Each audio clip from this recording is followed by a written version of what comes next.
be read. Right, can you hear me? Oh, there we are. Look, I've got a green light today. It's a different colour. So, good afternoon, everybody. I'm Ian Mackey, the Chairman of the Audit and Governance Committee, and would very much like to welcome you all here to the meeting this afternoon. This meeting is being held in person at County Hall and will also be streamed live on the County Council's YouTube channel. A fire alarm test is not expected during the meeting. If an alarm does sound, we must evacuate County Hall. In the event of an emergency, please make your way to the nearest exit and meet at the muster point, which is located on the main car park. Under the Council's protocol, the use of media equipment at meetings held in public, this meeting may be filmed, recorded or photographed.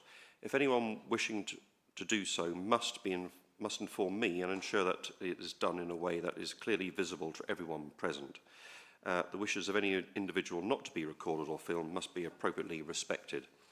May I also ask councillors to please keep to the agenda of the important items that need to be debated and discussed today. I reserve the right to draw debates to a close where councillors are straying from the matter in hand and into promotion of political groups or parties. Who would have thought it ahead of a local election? So, with all those do's and don'ts, we then move on to this afternoon's agenda, which is the first agenda item is to receive any apologies for absence. I'm going to ask Megan if we've received any. Thank you, Chairman. I have one apology today from Councillor Saul Penfold. Okay, lovely. Thank you very much indeed. Then I will move on to item 2, which is the minutes, to confirm the minutes of the meeting held on the 10th of February this year, 2026. I've got them all here. Does any members have any matters of accuracy or correction? No? If not, can I sign those as a record? Thank you very much indeed. Just here. There we are. Thank you very much indeed. Thank you, Megan. Right. Move on to item 3, which is to declare any interests on today's agenda. I've got Robert, Councillor Savage. Thank you. Yeah, thanks, Chairman. I declare another interest as a member of the Norfolk Pension Fund. Right, thank you. Any other declarations of interest? No? If not, we move on to the updates from the Chairman. Firstly, this is the last meeting of the County Council in its current municipal year. So I just want to say thank you very much to members who have seen it through to the very end. So this is the last meeting, and record my personal thanks to all of the team, the finance team, insurance team, pensions team, risk, and in particular audit and democratic services. You've served us incredibly well over the last 12 months and done enormous amounts of work. So thank you very much for all that you've done for us to keep the council in the robust state it is at the moment. I must just say this is not only the last meeting of this year, it's also the last meeting of some councillors who are standing down. So I'd like to record my thanks to Brenda Jones, who's always been at the foresight of the cutting questions, and we will miss we may miss everybody, miss your insights into risk in particular. But thank you. And myself and Mark and Tony, I think first elected here in 2024, if not earlier than that, Mark. So 2005? 2009. Yes, that's it. So yes, I was I was 2005. So yes, losing track of the years, 21 years. So there's quite a lot. Seems like yesterday. And so a lot of years have passed. So this is our last meeting of this term, and just wanted to thank again officers for the support and the interest we've had over the last 2 decades. So thank you very much indeed.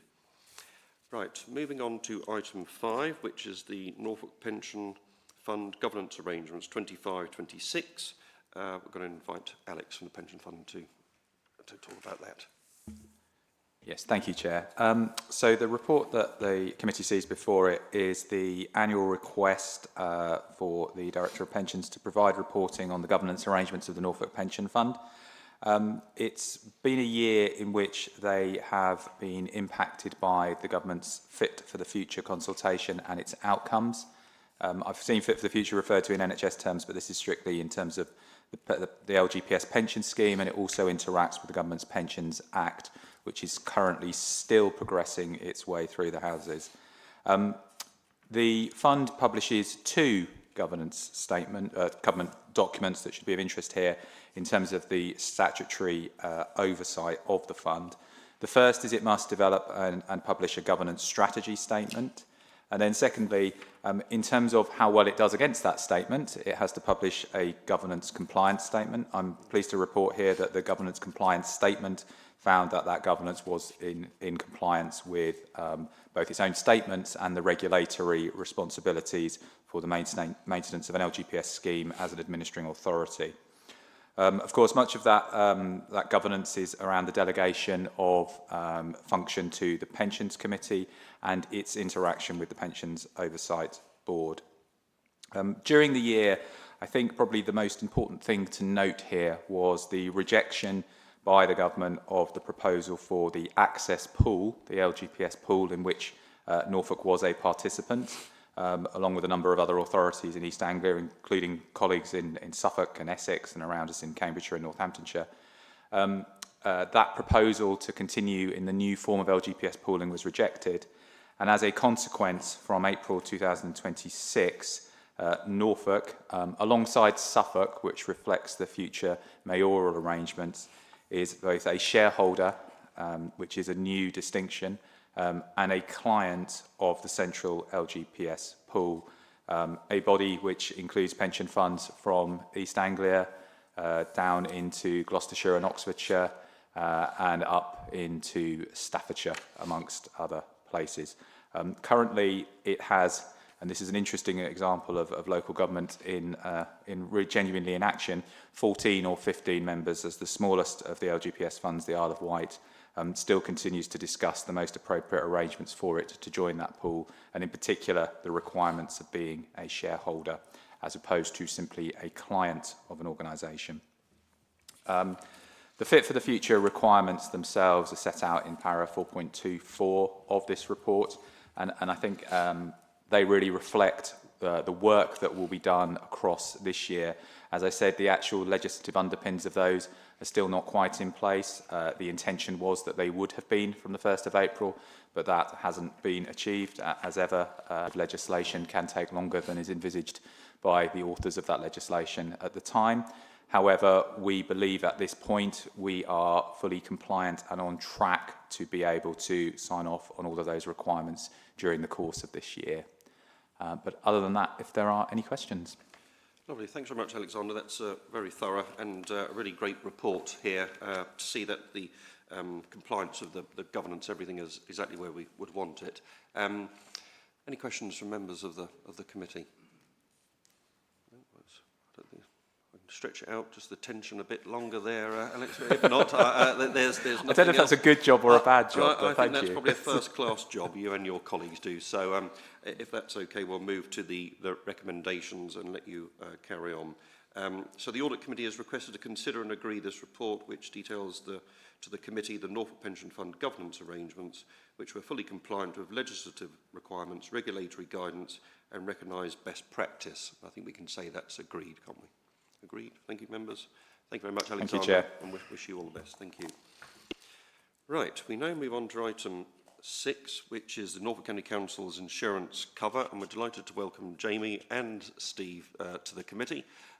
Steve is the elder statesman, shall we say, when it comes to the council's insurance, so he knows an enormous amount about it and he's too good to lose.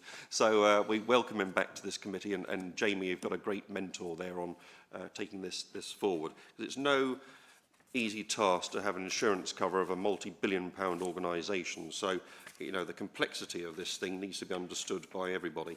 So I'm going to hand over to you then, Jamie, to talk to the committee members a little bit about what we're doing and how we're going and anything else, and then we'll come back to it. Thank you. Thank you, Chair. Yeah, the report included there is to provide the members with how we arrange that insurance and how the claims are made and handled by our insurance team that are made against the council and our subsidiary companies. So the council continues to operate a self-insured model with significant deductibles, which means rather than transferring every claim to our insurer, the council will meet the cost of the claims up to that agreed threshold, and the insurance is purchased for protection against those levels, above those levels, sorry. This approach helps us manage the premiums and gives us as the council more control over how we handle those claims and make decisions for the benefit of the council.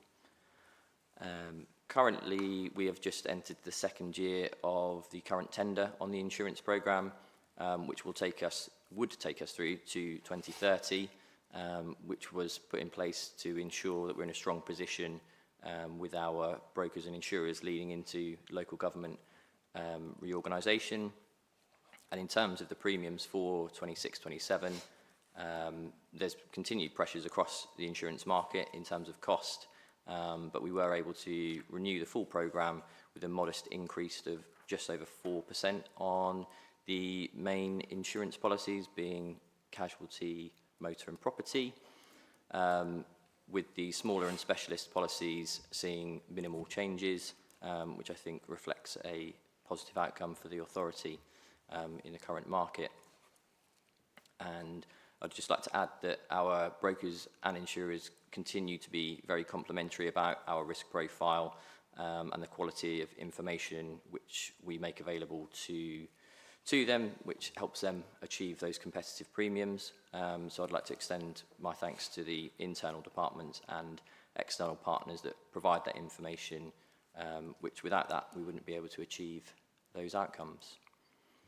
Turning to the claims management, in 2025 the team handled over 1,500 claims across liability, motor and property, demonstrating the team's capacity and resilience, particularly in light of the continued coverage on potholes and claims that we receive in that area. The team maintained strong denial rates that averaged at around 79%, and while that is a positive outcome for the team and for the council, it does inevitably lead to a high number of challenges from residents, and which lead to further investigation for the team, but also potentially involves contacts to local members, MPs, and freedom of information requests into the team to query how we approach handling those claims. And a point to note is that in 2025 we saw a slight reduction in claims, but the very wet weather to the start of 2026 has already seen a challenging environment for the roads and the number of claims that we're receiving. Another highlight to note was around the team recovered almost £210,000 from third parties who have caused damage to highway assets, which is a tangible financial benefit which offsets the costs that would have otherwise been borne by the council in replacing damaged street furniture and the like, which I think is a really positive outcome.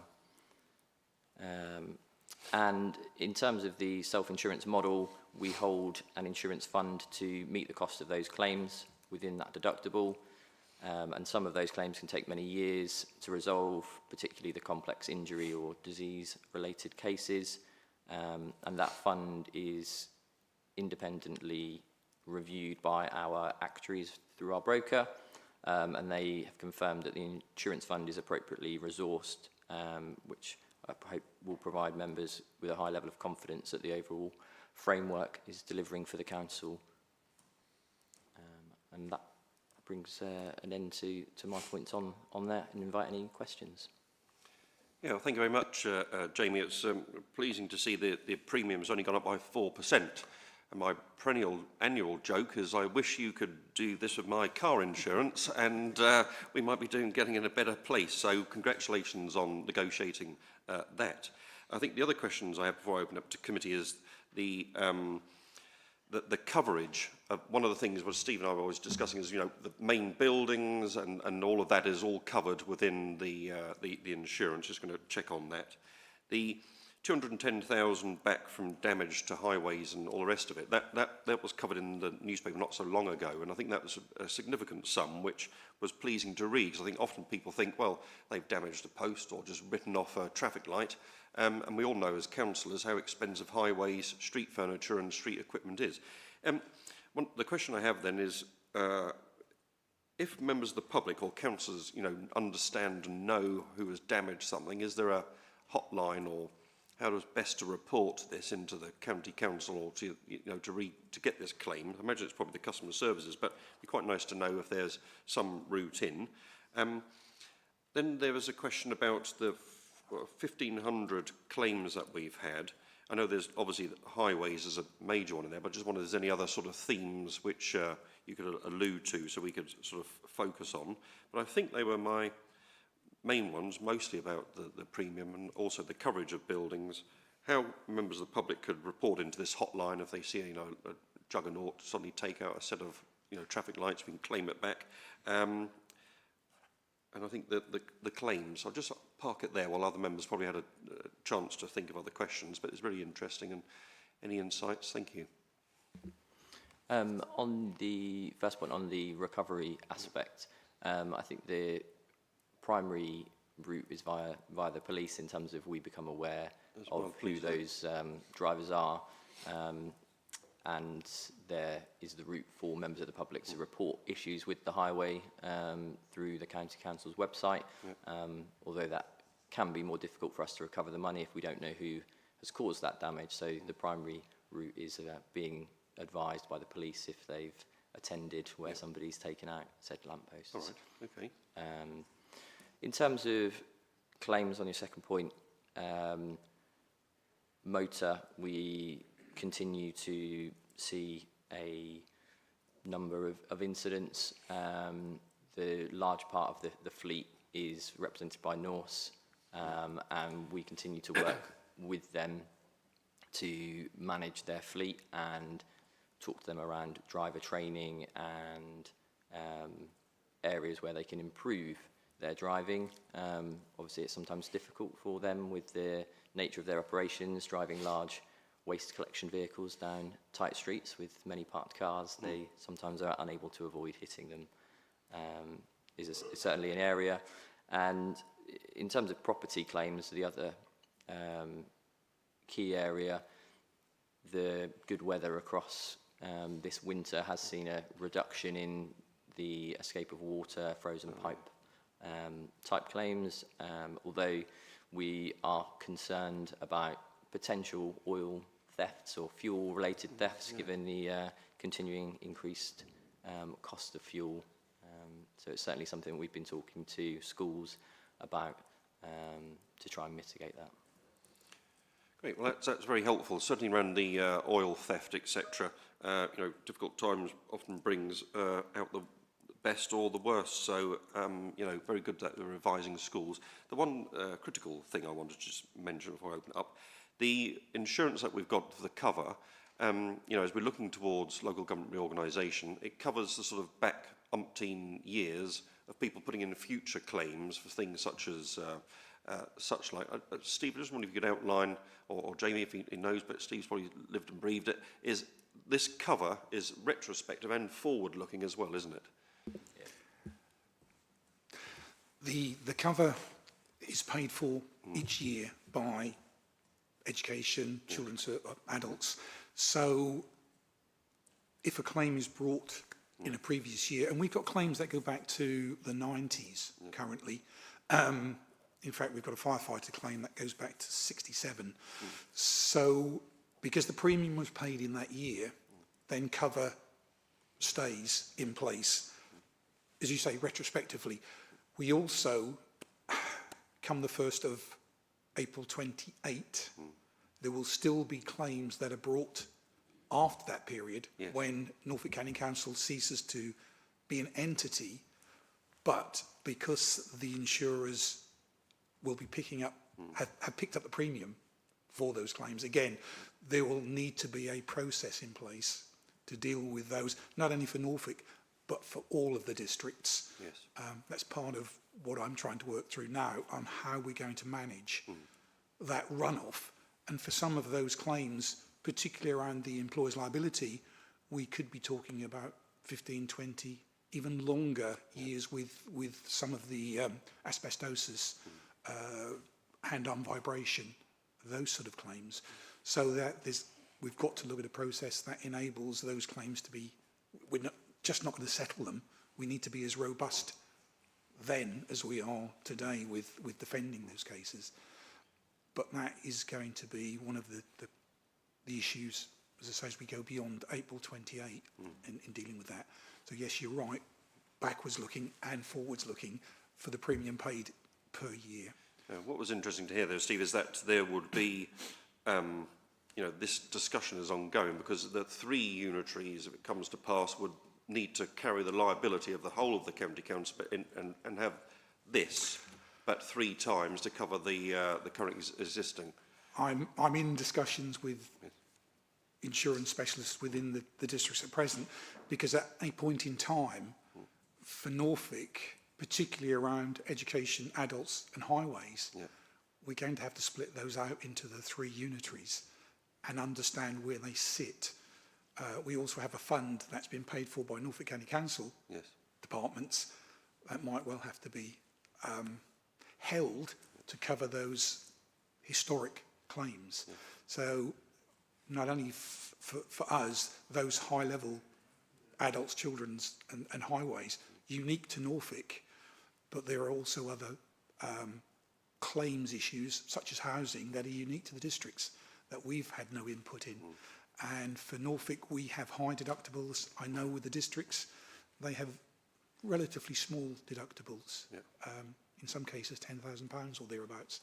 So again, it's bringing all of us together to be able to then disaggregate and make certain on day one cover is in place for all the activities. Lovely. Well, it's reassuring, there, Steve, with Jamie, to unpick and design this. So I've used my chair's prerogative to hog that for as long as possible, but I'll open up to other members for questions. I've got Tony and Mark. Well, mine's just a comment, really. I mean, do you know who done it? Our biggest problem is proving it.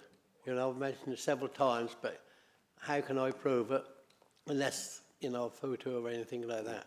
Because we find, like, in my area, keep left signs on the little road junctions. They keep taking them out, see fast you can put them in. It's just crazy. So they start as keep left and end up as keep right to do the time they've been hit. Is that what you're saying? So Well, they want it down the road, they come out, the road's coming like that. And instead of doing the left, come out the road, they just take them out. It's unbelievable how many we lost. So so the question is, how is it proved then? And I think that's well, the officers will know. In terms of damage to the street furniture would be through the police notifying them of who you believe has taken it out, which is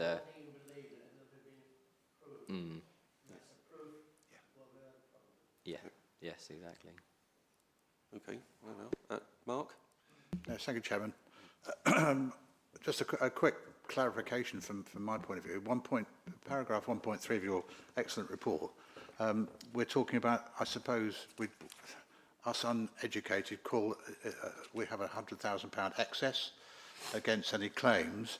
Can you explain to me what the deductibles for liability and motor policies is at 314,000 and the material damage property deductible at 250,000? Are those in fact excesses against all the claims that we have in progress? Thank you, Councillor. The liability and motor policies at 314. I suppose the technical term is deductible. Any claim that is made against the council below that threshold, our team will handle. For the liability claims, there is no lower excess that's payable by anybody. With motor, the claims that are made by departments, so fire, appliances that are damaged on the road, or North vehicles that are damaged on the road, we hold a smaller excess that you would normally see on your standard motor policy, that when they make a claim against our insurance fund, we would repair their vehicle and that department would fund a small excess towards their claim. And that same principle applies on the property policy. So the deductible up to £250,000 we handle within our team. So we would go out and repair schools. Again, a small excess would apply to the school for repairing it. And in the event that the entire school burns down, the insurers would pick up the amount over the 250,000. If I might just give a little bit of history, the £100,000 was the limit we set way back in the 90s when it was decided we should actually manage some of those claims ourselves, and a team was set up. So at that point, a fund, the insurance fund that we now hold, was set up to cover claims below the £100,000. And then since 96, year on year, it's increased, and we've increased it as our appetite and the team has got more capable and able and professional. It's been easier for us then to increase that excess, that deductible, and then we manage the claims below that level because we have control over it. Historically, when the insurer had control, it was easy for them to simply say, let's settle the claim, and then, oh, we'll put the premium up next year, which is why in the 90s it was decided, let's, those attritional claims, those lower claim value claims, we would take on as a team. And as I say, that's increased over the years to the 314 and 250 on the property. So it's just a way of reducing our premiums because we take on that risk as an authority, and the insurance fund takes on that risk up to that level of excess. So premium should be a little lower. Insurer hasn't got to deal with all the smaller, less valuable claims. Okay, Mark. Yes, thank you for that explanation. That's settled my mind a little bit. However, congratulations on getting a 4% increase in the premiums. I guess that some of the premiums would have actually gone down because the motor ones must have gone up. Is that not the case? Yeah, as an average across those three, I think we saw an increase across all of them, but some were slightly larger and slightly smaller across the piece. Motor is a challenging market with the changing vehicle technologies, and cost of repair is an area of problem. But yeah, I think we achieved a good outcome.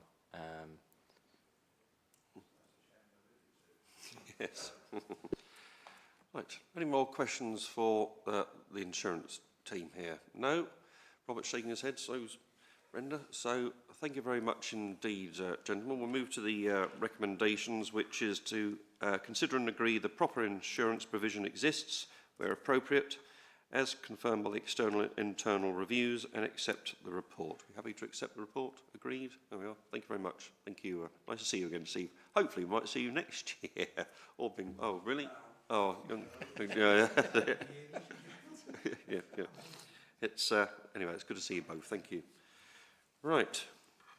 Item 7, the risk management report, item 63, which is here. I think we've all had it. Thomas, do you want to talk us through the changes and such like? Thank you. Thank you, Chairman. So before I get into the changes for this quarter, I'd just like to note a very minor omission to Appendix B relating to RM35. So I've taken the measures necessary to reinstate that for the next report.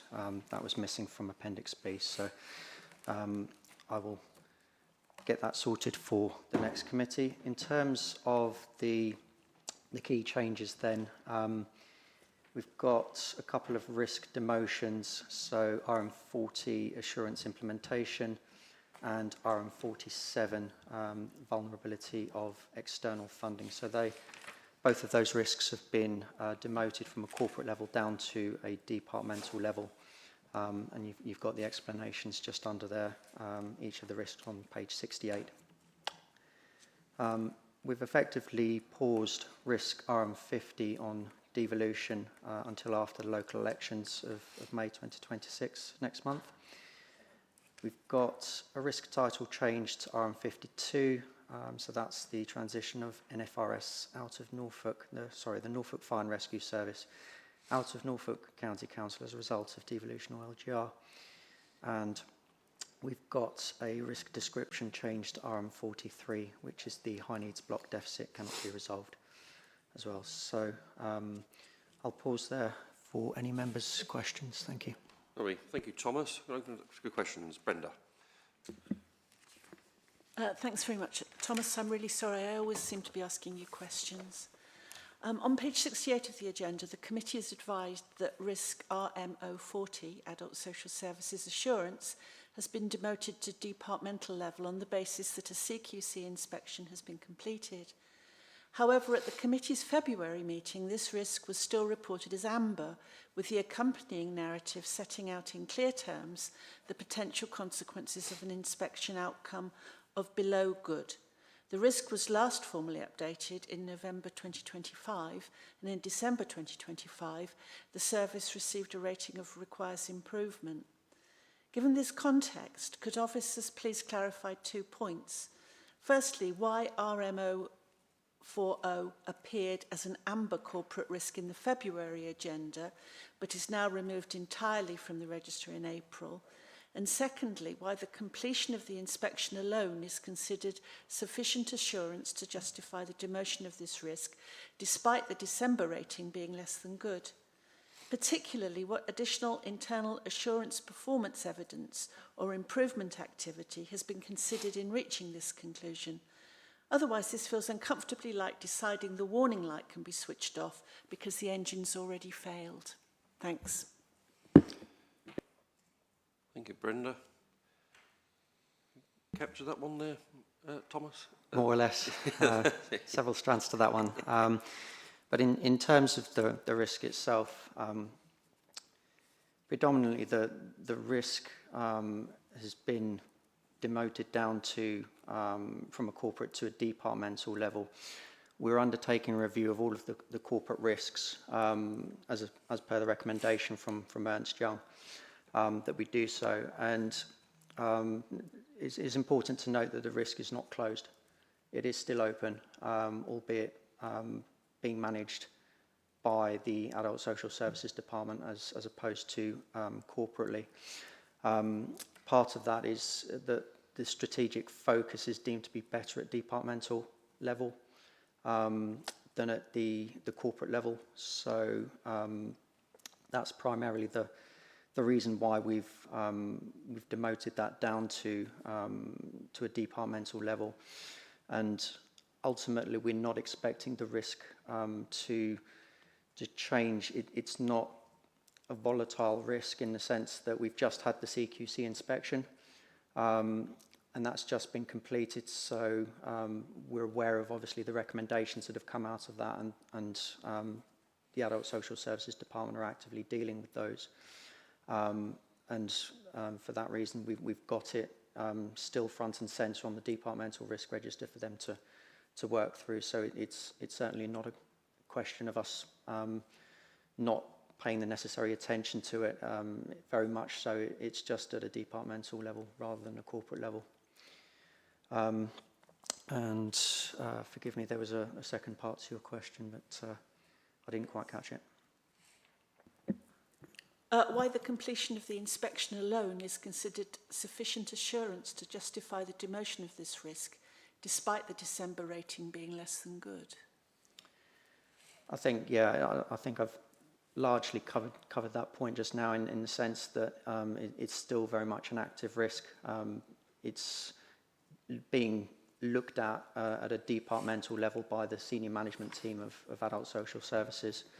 So it is still front and centre on their radar, and they're working through the recommendations that have come out of the CQC inspections. So very much an active risk, albeit for further focus from Adult Social Services Department within themselves.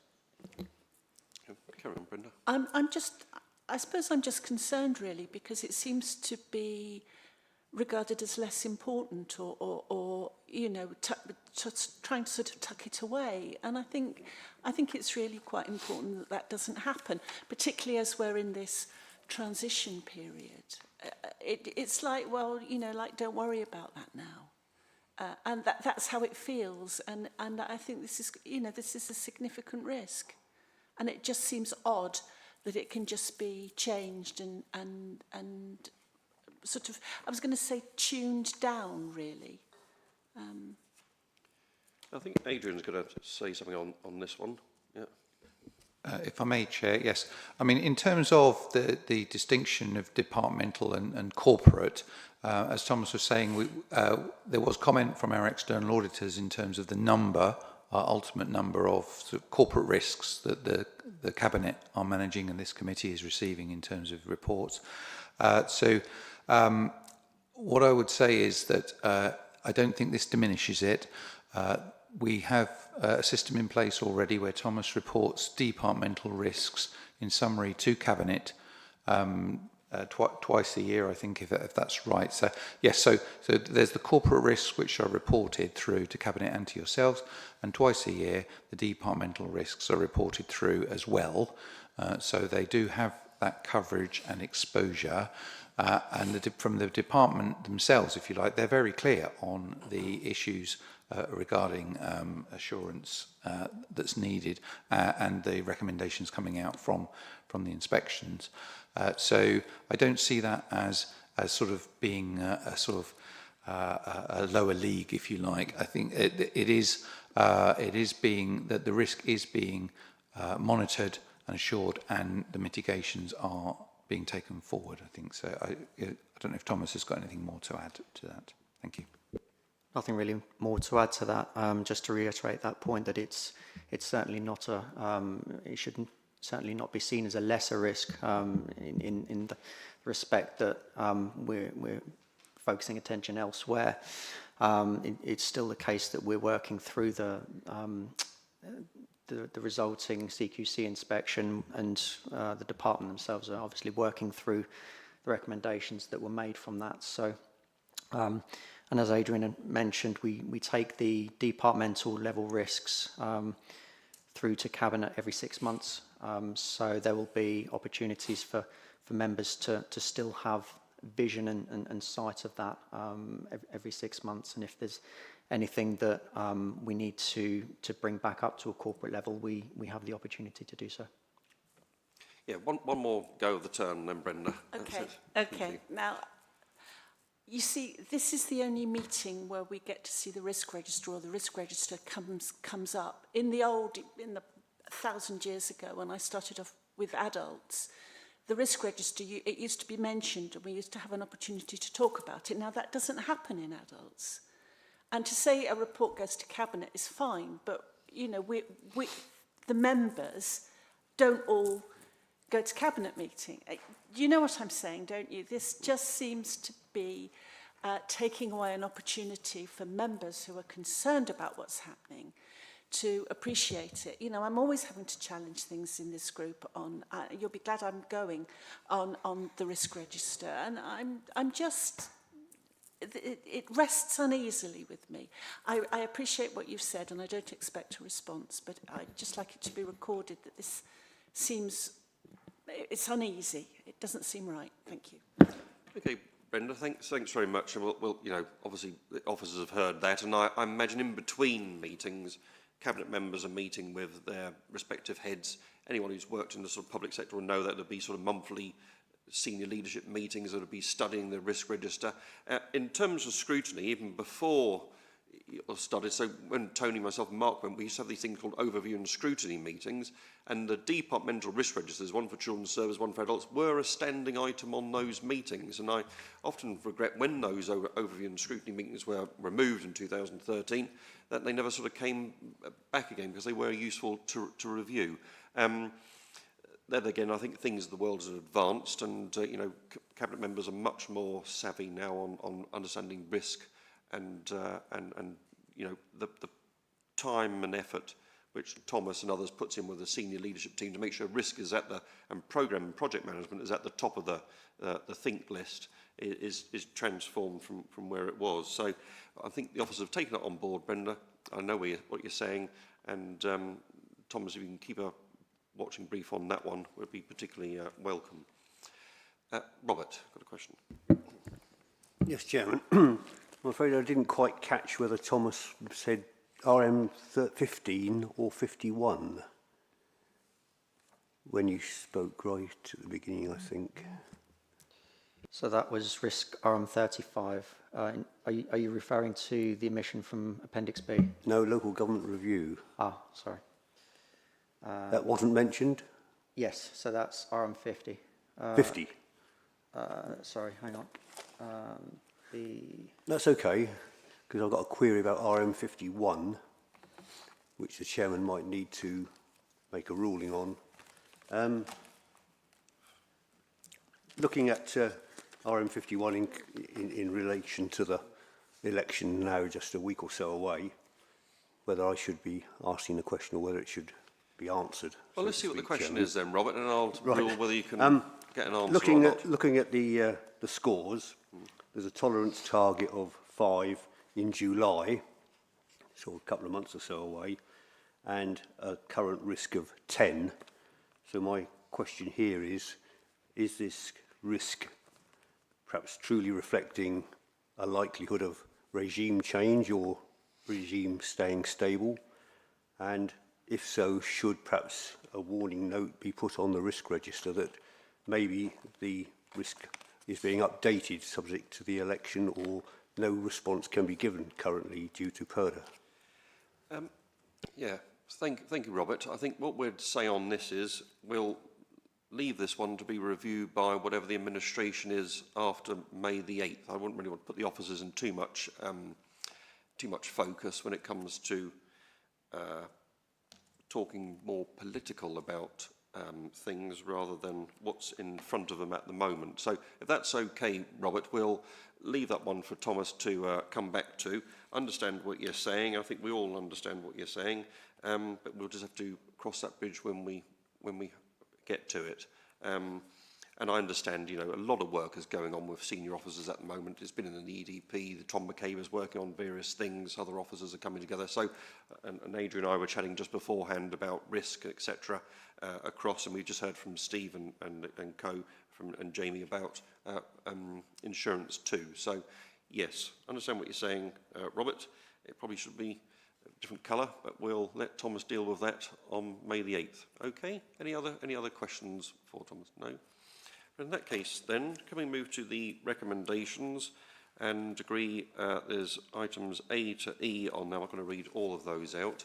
That the key messages, the corporate heat map, information, etc., is sufficient. We've taken on board Brenda's note and questions about where members' engagement are and risk, and also we'll revisit the risks on RM50 or 51 after the election.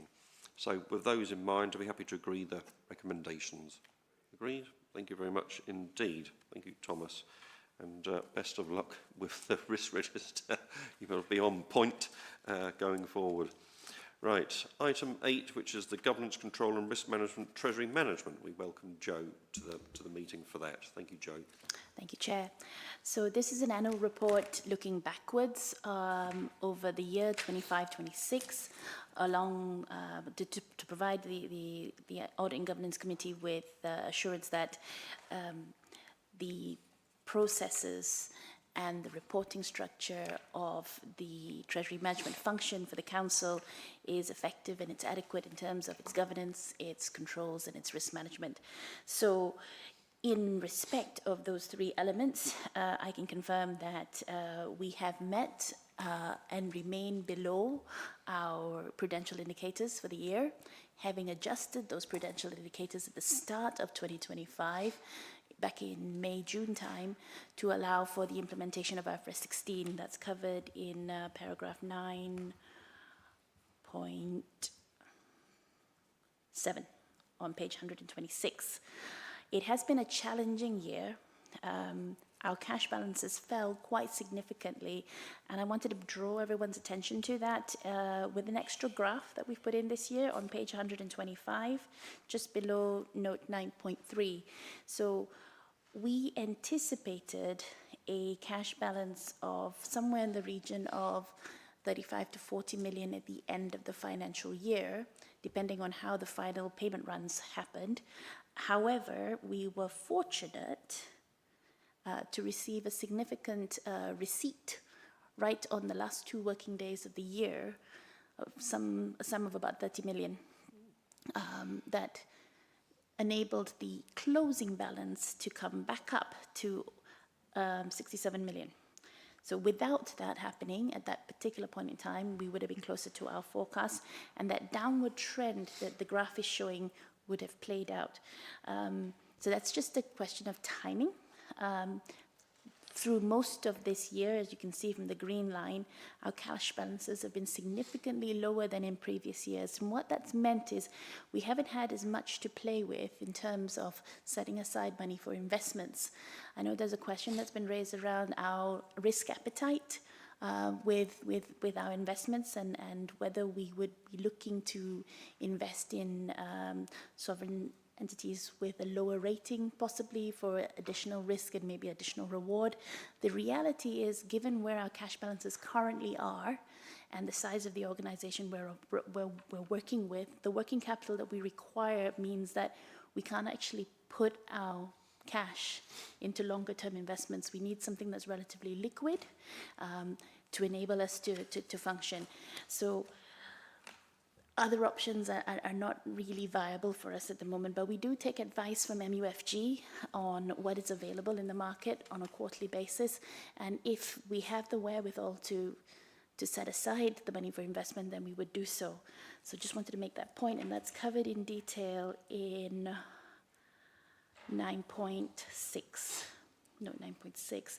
So apart from that, having met the prudential indicators, having reported to Cabinet and full Council on the quarterly reports and the monthly reports within the Cabinet monitoring reports that we do with Finance, I can say that we have maintained all that's required of us and kept our cash flow going as well through the year.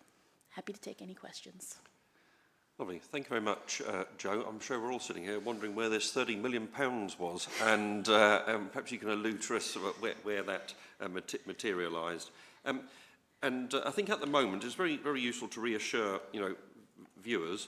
There's been lots said about financial mismanagement and the size of our borrowing, which has been used to invest in frontline services. First of all, this answer with that 30 million, but in terms of our borrowing, that is within permitted range of our external auditors, and our external auditors and internal have raised no concerns, and we're well within our budget. I just wondered if you could, put that story straight for members and others. Thank you. Do you want me to deal with the 30 million first? Do that one first. Okay, so it is related to capital, actually.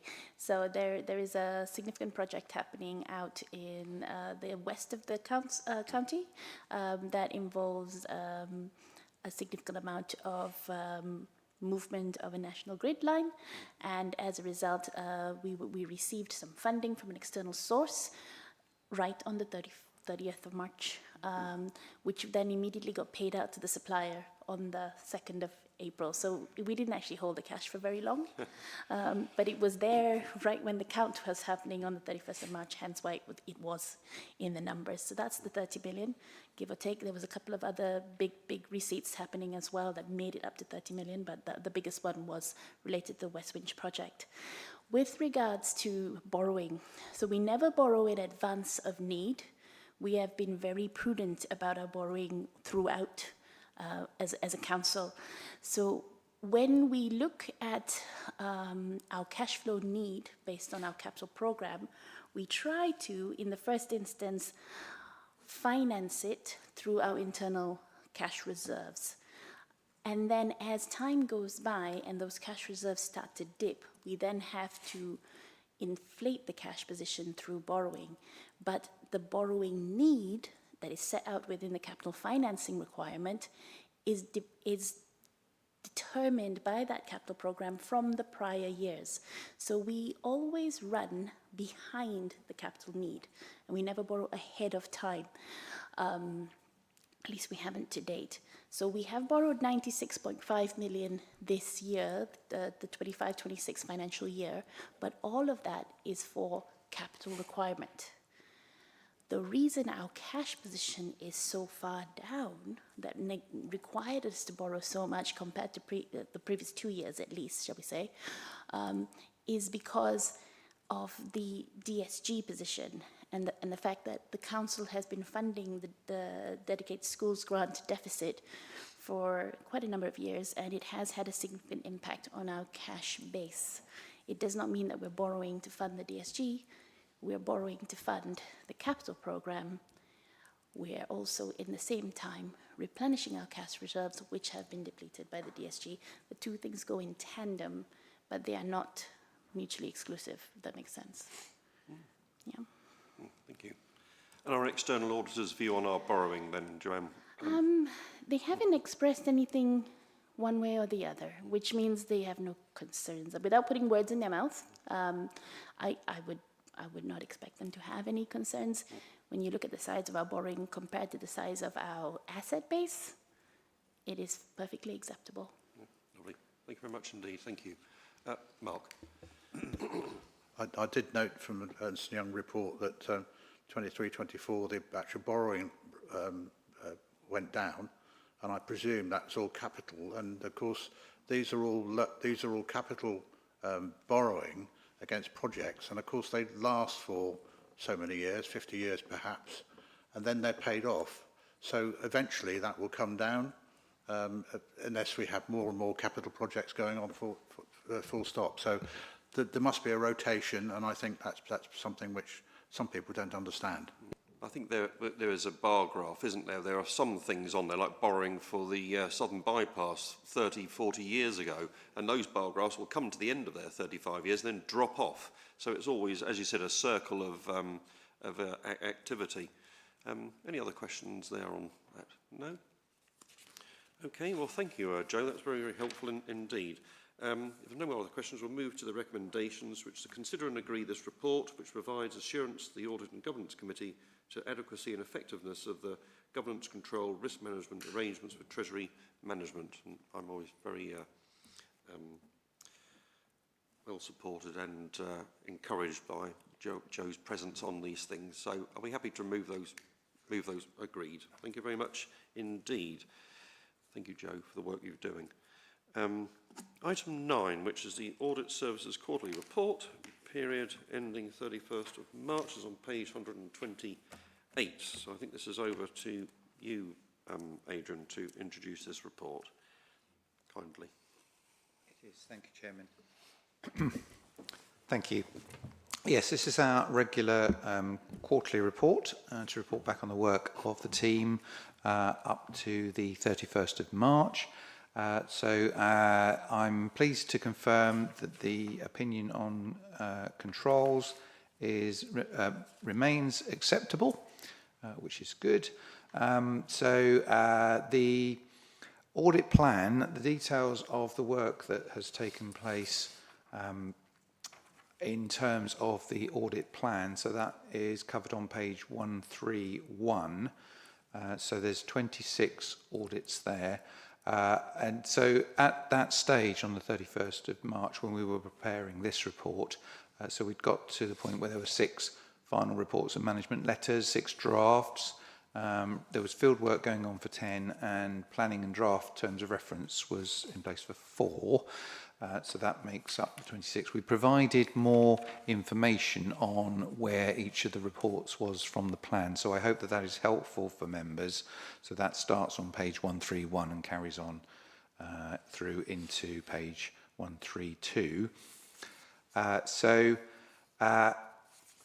That being the end of the calendar of the audit year that we have, obviously there are being 26 audits on the plan that we'd had. About half of those are either at draft or final stage, and you'll be aware during the year we had some challenges in terms of the team and sickness and so forth, which we were managing through. So I'm comfortable that as the work is still progressing through with the field work, that we'll be in a position to clear off the remaining parts of the plan in this early part of this year as we move towards preparing the annual report that we bring to this committee in July, where we can give an opinion on the year. I mean, since this report was created, there are 4 more reports that have moved out from draft reports into the final management position. So there's 4 that have gone final during the new quarter in April and May and June. So 4 of those are already have gone through. 3 more reports have moved from field work into draft reports because I've worked on those and reviewed those this week. So there's more. So there is steady movement going through in terms of the processes, and the team are working hard on that. So I'm confident that by the time we get to preparing the annual report and the opinion, that we'll have that the work and numbers of audits that are there to draw that opinion will be stronger than it was at the 31st of March. So I do appreciate that, and that's not where I would want it to be, obviously, but we're working on recovering that position and then moving into the new plan for 26-27, which is next on the agenda. So other than that, the report sets out details of the other work that the team's been doing. It does cover off details there's a short report in there in terms of anti-fraud and corruption. So there's been lots of work going on there. Our new anti-fraud support officer is now in place and is settling in well, and already has sort of assignments being given to them of cases that have arisen. So they're settling in really well, very pleased about that. I'm happy to take any questions. Thank you, Chairman. Any questions for Adrian on this? Brenda, thank you. Thanks, Adrian, and I do understand the mitigations you've put in place. On page 134, it lists the current progress implementing agreed recommendations from internal audits. I couldn't but help notice there's been no reported progress implementing outstanding recommendations since our last meeting in February. Additionally, one recommendation in adult social care remains high priority. So can you explain why no progress has been reported and what barriers are preventing implementation, and what concrete timetable and oversight arrangements are now in place to ensure that medium and high risk recommendations are acted upon promptly? I know you've given us, an explanation, but I just feel this is my last ever question and I feel the need to have an answer. Thank you. A very good question, that one, Brenda. Thank you. Adrian, yes. Thank you, Chairman. Yes, I do regret I haven't got the details particularly on each of these points. I think some recommendations do take longer to get things in place. So I will need to look at that, revisit the detail of that recommendation, and to remind myself of what that was. I think the only other thing that I suppose I could say is in the context is obviously there was the regulatory inspection and so forth that was taking place. So I would appreciate that may have delayed some work when they were perhaps focusing on that. But that's a context point, if you like. I'm not entirely sure that is exactly the reason. But I'm happy to have a look at that and report back to the committee on what those details were. And yes, happy to take the point of looking for setting and agreeing timescales for how soon the actions are taken. So if I can take that back, Chair. Thank you. Any other? Lost my voice. What a time to lose it. Any minute now, it'll come back again. Sort of speaking on the doorstep. Any other questions for this? No? Okay. If we can move to the recommendations and actions, then please. Robert, you may need to help me out as Vice Chairman because I can't read the bloody things. Right, there we are, it's back again. Usual service has resumed. Right, so moving to recommendations 1, 2, 3, 4 and 5. Are we all in agreement? Agreed. Thank you very much indeed. Oh dear. Right. Now we're on to item 10, which is the internal audit strategy approach for 26-27. So picking up Brenda's point, this is the important bit, which is about how we look going forward and how we can deliver against the plan. So, Adrian, I'm going to hand over to you. Thank you. Thank you, Chairman. Yes, apologies. This is a. I think this is probably what I was saying last time. This is a long and detailed report, but it is so as it is something that we are measured on and judged on in terms of the fact of planning is a key task as part of the audit work, to plan what work needs, identify what work needs doing, where the risks are, what work should be covered, and then discussing that with executive directors and departmental management teams.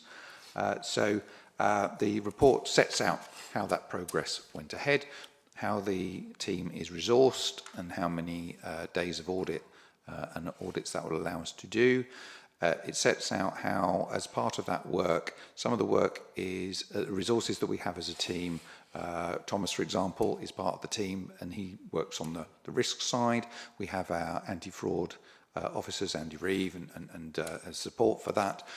So that anti-fraud work is going on. That's part of our service.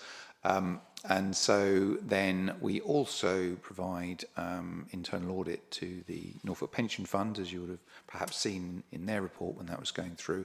So we charge for that. So we undertake the work for them.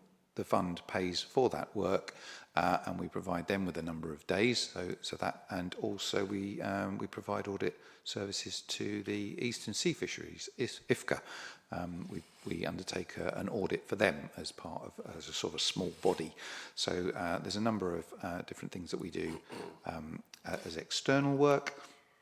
It has come down in terms of schools and so forth, in terms of the work we do for them on the risk assessed basis, and I've mentioned that at previous meetings, and also the amount of work that we do for some grants, particularly the EU type grants, because they phased out, so we don't have that as work to do anymore. So that we've sort of shrunken down in that sense. But I'm happy with the resources that we have and the budget that we have, and the number of days that is allowing us to provide. And those days then that we have for providing the audits for the County Council are set out in Appendix D. So that is on page 165. So that is where we've set out, I think if I've counted them up right, there's about 29, so about 26 last time, 29 for the current year, and the details are set out. Some of them will be big audits, and some of them will perhaps be follow-ups, so that wouldn't take as much time. It's a mix there. That is the plan which they've all been agreed with departmental management teams, and so the executive directors are clear on the work that we're doing, but we also make sure that they are covering a range of the areas of assurance, so that is sufficient in terms of, for instance, financial management, asset management, data protection, and so forth, and governance. So there are a number of areas, I think, which are set out in the report to explain that those are the themes that should be covered. So these particular audits that we have set out here in Appendix D, they will be covering one or maybe more of those themes, so that we are providing effective assurance to you and to management. Those are that's the plan and how we got there. I'd be happy to take any questions. Thank you, Chair. Lovely. Thank you, Adrian. Quite a comprehensive report in the terms of the journey you've had and the work of senior officers in order to get to this position, and also reassuring to hear about the resources and the requirements you feel is sufficient in order to deliver this plan, which I think is critical. And we've always said about having the right resources in order to deliver a proper function. Any questions to Adrian on this paper? No, I think it's all pretty comprehensive, and good luck, Adrian, I think is probably the word. So I'm happy to move to the recommendations, which are 1 to 4 on pages 1, 4, 6, and I'm happy to move those. We're all in agreement. Agreed. Thank you very much indeed. Thank you, Adrian, to you and the team. Right, now we move to item 11, which is the terms of reference to the Audit and Governance Committee. Seems pretty academic for the last one, but it'll get people in the right position for after May. Adrian, this is over to you. I don't think there's been any significant changes, has there, since last time?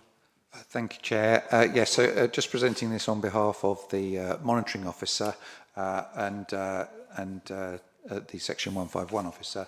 So no changes are currently proposed. We do have it as part of the Audit Committee's terms of reference that you will review your terms of reference to make sure that it's what you are happy that you should be doing in terms of your work. So they have been set up according to sort of best practice and guidance as to what local authority audit committees should do or should be doing. So there aren't any changes proposed, but this is an opportunity for you to review and consider how that is set out.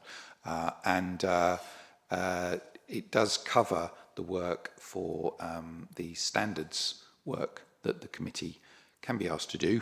We don't have our independent people with us today, but now thankfully during the year the committee hasn't been asked or required to sort of set up panels or have any training and so forth, but these procedures and terms of reference sort of reference that and set out what would happen if it was needed. But I'm very pleased to say that it hasn't been needed to set up any sort of standards panels or anything, but that's there for you to be aware of. So thank you, Chairman. Thank you. Any questions on the terms of reference? Mark, thank you. Just a comment, really, Chairman. As the last surviving member of the Chairman of the Standards Committee, I think I ought to make a comment on the independent persons. They were recruited, and I think they have a 4-year term, and they were recruited some years ago. So I think officers and future members need to be aware that should be a recruitment process in the next year or so for those 2 independent members. There were 2 independent members recruited, mainly because we felt that if there was a complicated case, the complainant and the complained against should both have independent advice, so that it wasn't going to be one independent member talking to both sides of the argument, if you like, and there was one to look after one side and another one to look after the other side of that argument, and those both independent members should be consulted in that case, and I think that's missing from this report as well. Adrian, to you. Thank you, Chairman. Yes, I'm happy to take that back to the monitoring officer to give some advice on that. Thank you. Yeah, thank you very much, Mark. Robert. Chairman, I'll just point out that I'm not quite sure what the timescale is, but certainly within the last year we did appoint 2 new members, independent members. I was then going to say, but I didn't want to. It was myself interviewing in your place. Yes, that's right. There was 2 new people, wasn't there? Yes, so we might be all right, Mark, on that one, but Adrian will get it confirmed. Certainly, we've got 2 there anyway. Yeah, thank you, Robert. I forgot that. Thank you. Right, any other comments on the terms of reference? The thing I always look at is, has any member's authority been diluted? That's always we're tucked away at the end there, and Adrian always reassured me they haven't struck out any chairmanship prerogative, so I'm quite happy with these terms of reference. And with that, I'm happy to move the recommendations, which are 1 to 4 on page 172. We're in agreement with that. Thank you. Right, now we move on to the last item, which is actually the last bit of business of this whole administration for the last 4 or 5 years. So it's kind of momentous that we're the last councillors. We'll switch the light bulbs off on the way out of the building. But we move on to the forward work programme, please, and Adrian, which you set out there. Thank you, Chairman. That was a big introduction. It was, wasn't it? Yeah, built that forward programme well up. Yes, sir. I'm not quite sure I can rise to that. So, yes, the work programme sets out the regular sort of reports that the committee receives during the next sort of 3 meeting sessions and explains what's there, but there aren't any particular reports unique, if you like, in that. But obviously, if members are looking to sort of look into any particular areas, obviously members have that capacity to do that. So thank you, Chairman. Yeah, thank you. And I think we were hoping Director of the Fire and Rescue Service would come at a future meeting to talk about the changes and how that's going. But I think with the everything going on at the moment, it wasn't appropriate for this meeting. So perhaps at July or October, when things have settled, it'd be useful to get an update from the Director of Fire, because I think she came to the last meeting not so long ago, and it's good to hear on how other parts of the organisation are performing. So with that in mind, I'm going to move, unless, there's any questions from members? No? Okay. So sorry, Robert. Not a question on this item, Chairman. It's a question, or well, a commentary after before you draw the meeting to a close, but after this item is completed. Lovely, thank you. So we'll move to the recommendations, which is the work programme of the committee, and further information required. Are we all agreed with the forward plan? Agreed. Thank you very much. So before I close the meeting, after being in a hot seat for, 10 years, I'm going to hand over to Robert. I don't wish to preempt anything you wish to say, Chairman, but from the floor, I would like to thank the officers for the last 5 years for a really superb performance and keeping the council's finances under control. And I would like to say that I have enjoyed being a member of this committee. Yeah, thank you, Robert. That's much appreciated. And I think we all echo that in terms of the robustness of our finance team, our internal audit risk. It's always fascinating this. People often say, why do you want to be on audit? Isn't that a bit dry? Well, actually, it's the one place you get an overview of the entire organisation through the risk registers, through the finances, and you also have the ability to get a bit more under the skin of these things and find out a little bit more. And it's a fascinating place to be. And I must, echo again Robert's comments to thank the officers for what they've done and wish them all the very best for the future. So thank you very much indeed. And a little round of applause there. And I will close this last meeting of this administration to a close. Thank you very much, everybody. Thank you.